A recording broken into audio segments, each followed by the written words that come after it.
Welcome to Maheshwari classes. मैं Sachin Sahay, assistant registrar Jharkhand high court. आज भारत का संविधान में मैं आपको राष्ट्रपति के बारे में बताऊंगा। राष्ट्रपति हमारे संविधान में इनको सर्वोच्च कमांडर माना गया है और हमारे जो देश के तीनों सेना, जल थल वायु सेना का ये सर्वोच्च कमांडर कहे जाते हैं। संसद का अभिन्न अंग है ये। तो आप समझिए, राष्ट्रपति आर्टिकल 52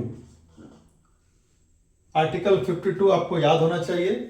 राष्ट्रपति का यहां से शुरू होता है। ये बतलाता है कि भारत में एक पद है राष्ट्रपति का, देश का एक राष्ट्रपति होगा। तो पद यहां पे आर्टिकल 52 में यह बता रहा है कि पद 52, और जब पद हो गया राष्ट्रपति का तो उसके बाद क्या होगा? आर्टिकल 53 आएगा। तो आर्टिकल 53 में राष्ट्रपति जी के शक्तियां को बताया गया है कि उनको क्या कार्य है, उनके क्या शक्ति है। तो कार्य एवं शक्ति, पावर। आप तो जानते हैं कि राष्ट्रपति को इनहेरेंट पावर है, बहुत पावर है, सुप्रीम पावर है राष्ट्रपति के पास, क्योंकि हमारा कॉन्स्टिट्यूशनल हेड है, संवैधानिक हेड है राष्ट्रपति, और संसद का एक अभिन्न अंग है। क्योंकि संसद के 3 अंग में एक राष्ट्रपति होते हैं, प्रेसिडेंट, दूसरा लोकसभा और तीसरा राज्यसभा। तो संसद के 3 अंग, प्रेसिडेंट, लोकसभा, राज्यसभा। आज हम आपको प्रेसिडेंट के बारे में बता रहे हैं। अब 52 में पद, 53 में उनके कार्य और शक्ति के बारे में बताया गया है। कहीं कोई कंफ्यूजन नहीं होना चाहिए। ये 2 अनुच्छेद आपको अभी तक याद हो गए होंगे कि ये 2 अनुच्छेद क्या है। 52 तुरंत दिमाग में आएगा, राष्ट्रपति। 53 उनके शक्तियां, उनके कार्य। ज्यादा डीप में हम नहीं जाएंगे, आपको हम इतना ही बताएंगे क्योंकि राष्ट्रपति के पास तो बहुत पावर है, सब कुछ है। आपको मेन चीज हम बता रहे हैं, जो क्वेश्चन जिससे पूछता है वो बता रहा हूं मैं। तो आप 58 में जो है राष्ट्रपति बनने की योग्यता, आर्टिकल 58 में योग्यता की बात करता है कि कौन व्यक्ति राष्ट्रपति बनेगा, उनकी क्या योग्यता होगी। तो वो 58 तय करेगा कि इनकी क्या योग्यता होगी। तो एक प्रश्न आता है कि आयु क्या होगा, राष्ट्रपति बनने के लिए आयु क्या होगा? तो वो 35 वर्ष। 35 वर्ष से नीचे के व्यक्ति को नहीं बनाया जा सकता है। तो 35 वर्ष और योग्यता आर्टिकल 58 में योग्यता है। अब जब राष्ट्रपति का चुनाव होगा, वो अलग विषय है, फिर बताऊंगा उस पर कि कैसे चुनाव होता है। तो फिर उनको शपथ दिलाया जाता है। तो शपथ ग्रहण जो है उनका आर्टिकल 60 है। शपथ, ओथ एंड अफर्मेशन भी इसको कहते हैं। तो ये आर्टिकल 60 के तहत इनको शपथ कौन दिलाएंगे? Honourable chief justice of India. Honourable CJI, chief justice of India, पद एवं गोपनीयता की शपथ दिलाते हैं हमारे राष्ट्रपति महोदय या महोदया को। आपने 4 आर्टिकल्स आपका क्लियर हो गया। 52 में पद, 53 में कार्य शक्ति, योग्यता और शपथ। अब शपथ ले लिए हैं तो इसके बाद क्या होगा? अब इनको हटा भी तो सकते हैं। अगर इनको हटाना होगा कभी तो तुरंत उसको आर्टिकल 61 में आ जाइए। 61 में आर्टिकल 61 बोलता है महाभियोग।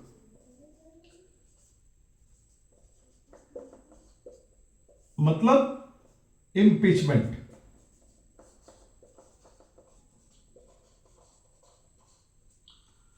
राष्ट्रपति पर हम महाभियोग लगाएंगे और महाभियोग लगा करके उनको पद से हटाया जा सकता है। अभी तक ऐसा स्थिति नहीं हुआ है हमारे भारत के में, और ये बहुत ही अच्छी बात है संविधान की कि अभी तक ऐसा नहीं हुआ, लेकिन प्रोविजन है। और ये जो महाभियोग इम्पीचमेंट है ये हम अमेरिका के संविधान से लिए हैं।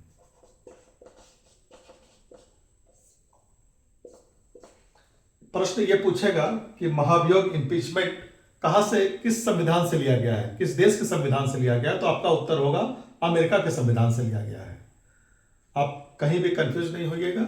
राष्ट्रपति इसलिए हम अलग से आपको एक चैप्टर बता रहे हैं और उसको सारा चीज बता रहे हैं।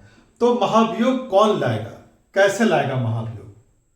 तो महाभियोग बोथ जो पार्लियामेंट में जो लोकसभा और राज्यसभा जो है, ये कहीं भी दोनों आप ला सकते हैं। लोग ये जो मेंबर हैं, राज्यसभा के मेंबर या लोकसभा के मेंबर जो हैं, वो इम्पीचमेंट ला सकते हैं इन लोग को।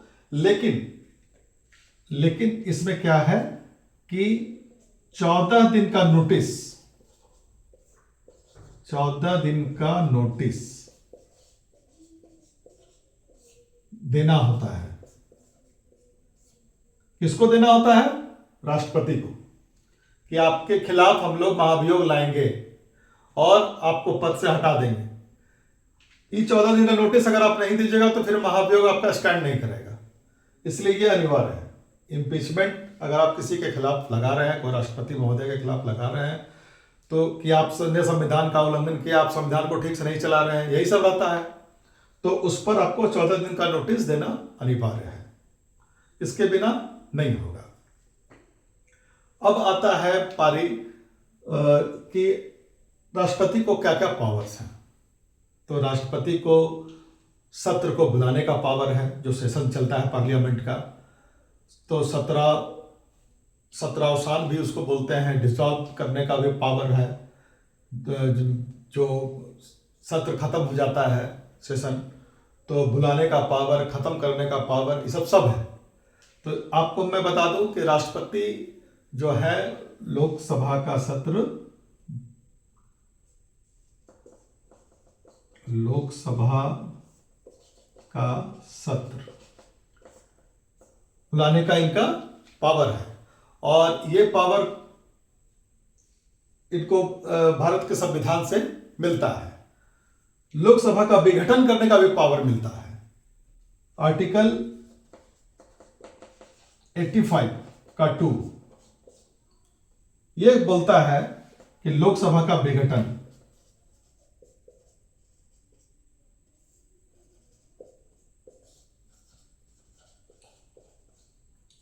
ये प्रश्न वेरी इंपॉर्टेंट है कि लोकसभा का विघटन कौन सा आर्टिकल के तहत होता है।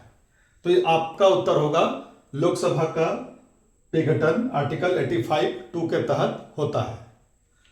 अब बहुत सारी शक्तियां हैं इनके पास, तो मैं संक्षेप में बता दूं आपको कि यहां पे आपातकाल की घोषणा जो है वो राष्ट्रपति करते हैं।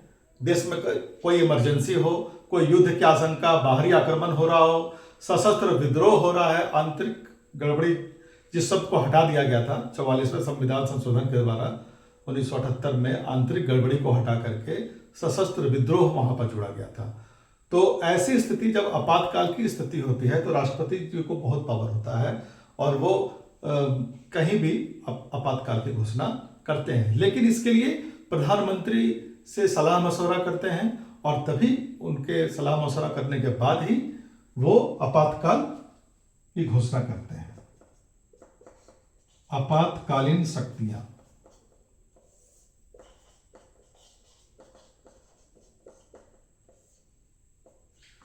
आपने सुना होगा कि कश्मीर में 356 धारा लग गया, कभी झारखंड में भी 356 धारा लगाया गया, राष्ट्रपति शासन जिसको कहा जाता है। हम लोग सिंपल भाषा में ही बोलते हैं कि राष्ट्रपति शासन लागू हो गया। मतलब क्या हुआ? मतलब हुआ कि वहां की सरकार जो है वो कानून व्यवस्था संभालने में विफल रही है, उसका तंत्र कमजोर हो गया है और इसलिए वहां पे इमरजेंसी लगा है, राष्ट्रपति का शासन लगा है। वहां पे राष्ट्रपति जो बोलेंगे वही होगा। अब इस तरह से आप देखेंगे कि 352 आर्टिकल 352, 354, 356, ये सब आपातकालीन शक्तियां हैं राष्ट्रपति की।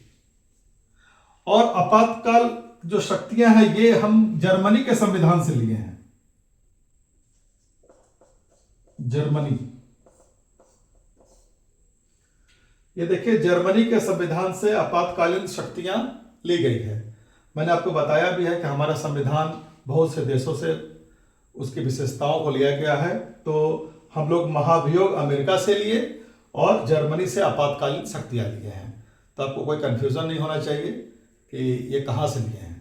और इसके बाद राष्ट्रपति का जो वीटो का पावर है वो आर्टिकल 111 के तहत है।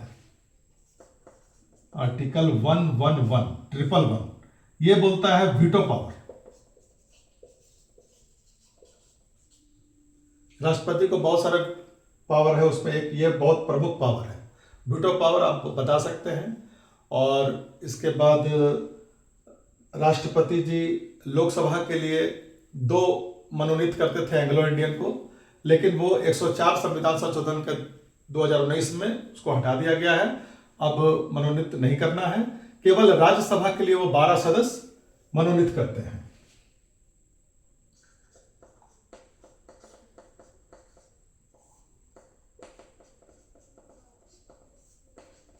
राज्यसभा के लिए 12, लोकसभा के लिए पहले 2 करते थे, लेकिन उसको हटा दिया गया है।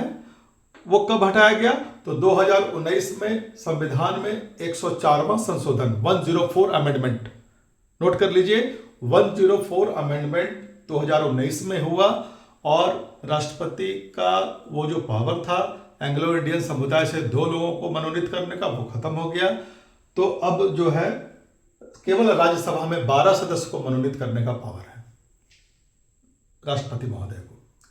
तो एक प्रश्न ये भी आता है कि भारतीय संघ की शक्तियां किसमें निहित हैं?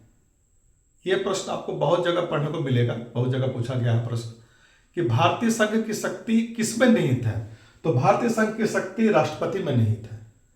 ऑप्शन में रहेगा आपका संसद, प्रधानमंत्री, उपराष्ट्रपति, लेकिन आपको राष्ट्रपति लिखना है, राष्ट्रपति पर ही टिक करना है।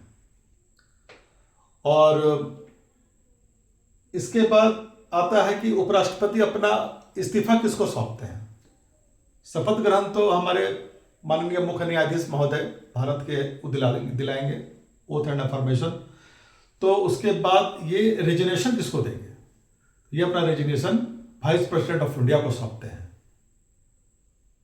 और उपराष्ट्रपति महोदय भी राष्ट्रपति महोदय को ही अपना रेजिग्नेशन सौंपते हैं। दोनों एक दूसरे को देते हैं। ये दिमाग में फिट कर लीजिए, प्रश्न पूछता है ये। इसके अलावा अपॉइंटमेंट करने का भी बहुत सारा पावर है राष्ट्रपति को। जैसे आर्टिकल 124 में जजेस, न्यायाधीश, जो हमारे उच्च न्यायालय, उच्चतम न्यायालय के जो न्यायाधीश हैं, उनको अपॉइंट करने का पावर है। उसके बाद चीफ इलेक्शन कमिश्नर है, उनको अपॉइंट करने का पावर है। और एक बहुत ही महत्वपूर्ण बात मैं आपको बता दूं कि प्रेसिडेंट को जो है पावर, वो सबसे ऑर्डिनेंस मेकिंग पावर 1, 2, 3, आर्टिकल 1, 2, 3 अध्यादेश,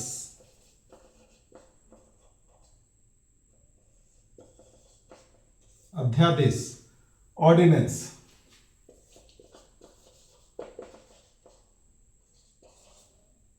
ऑर्डिनेंस मेकिंग पावर। ये क्या है? जब सत्र नहीं चल रहा हो, जब सेशन नहीं होता है, पार्लियामेंट का सेशन नहीं चल रहा है और कुछ इमरजेंसी आ गई, कुछ डिसीजन लेना है, तो ऐसे में राष्ट्रपति अपने स्वविवेक से, विचार से एक अध्यादेश लाते हैं, ऑर्डिनेंस लाते हैं और उसको फिर 6 महीने के अंदर अपना पारित करा लेना होता है। तो ये ऑर्डिनेंस मेकिंग पावर इनका है। और आप समझ सकते हैं कि हमारे संविधान में राष्ट्रपति को बहुत ही दिया गया है। और आप ये क्वेश्चन देखिए, इसमें ये 14 दिन का नोटिस अनिवार्य है। योग्यता शपथ 60, महाभियोग 61, इम्पीचमेंट अमेरिका से लिया गया है और आपातकालीन शक्तियां जर्मनी से ली गई थी। कोई दिक्कत नहीं होना चाहिए आपको, ये हमने सारा चीज आपको बता दिया। राष्ट्रपति अपना इस्तीफा उपराष्ट्रपति को सौंपेंगे और शपथ ग्रहण उनको भारत के मुख्य न्यायाधीश दिलाएंगे। ऐसे चलेगा। उम्मीद है आपका कंसेप्ट क्लियर होगा, कोई कंफ्यूजन नहीं रहेगी आपको। एक बार आप इसको अच्छा से देख लीजिए। Thank you.